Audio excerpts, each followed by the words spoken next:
Немедленно вырастает мини-госпиталь.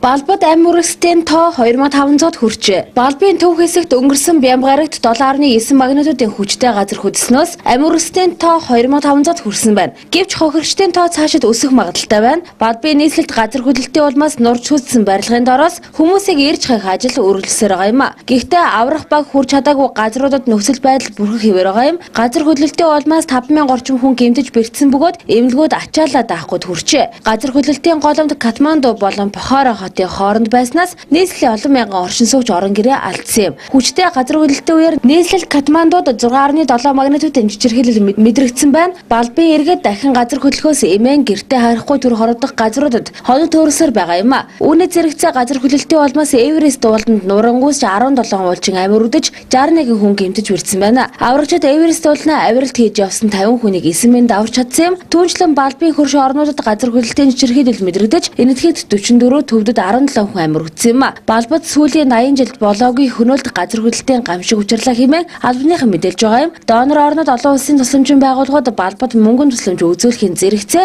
гамшигын газарт ажиллах хүн хүчээр дэмжлэг үзүүлжээ. Тухайлбал Пакистан улс 4 ширхэг С-130 нисэх онгоцоор 30 эмнэлгийн орыг эмч мэргэжилтэн үнэрч нохоо болон хоол хүнс майхан сав цагаан эрэллийн хамт Балб руу илгээжээ.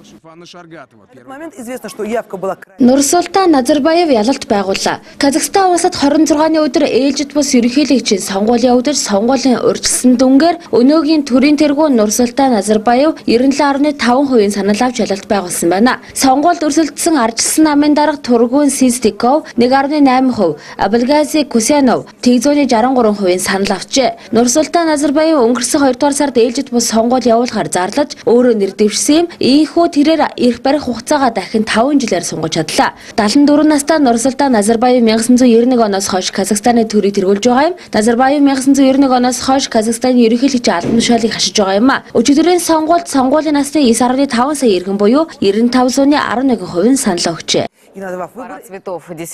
Дэлхийн өнцөг булан бүрээс жуулчид Нидерландд олж байгаа цэцэгсийн их наадмыг зоржээ. Гайхалтай өнгө нээсэн цэцэгсээр уралсан бүтээлүүд нь олон нүдийг хужирлан Нордвейкаас Харлем хүртэл 42 км замыг туулжээ. Энэ жил цэцэгсийн их наадмын сэдв нь үлгэрийн ертөнц байсан бөгөөд оролцогчид сэдвийг маш гайхалтайгаар илэрхийлсэн байна. Их наадмын өнгөг чимэх гүнжийн сүх тэрэг үлгэрийн ордон салхин сэнс нь хүн бүрийн анхаарлыг татжээ. Энэ жилийн өнгө ягаан шар өнгө онцлсан юм. Цэцэгсийн их наадам 60 гаруй жил зохион байгуулж байгаа бөгөөд их наадам нь Хаврын баярын хамгийн гайхалтай зүй ёсоор багтдаг юм.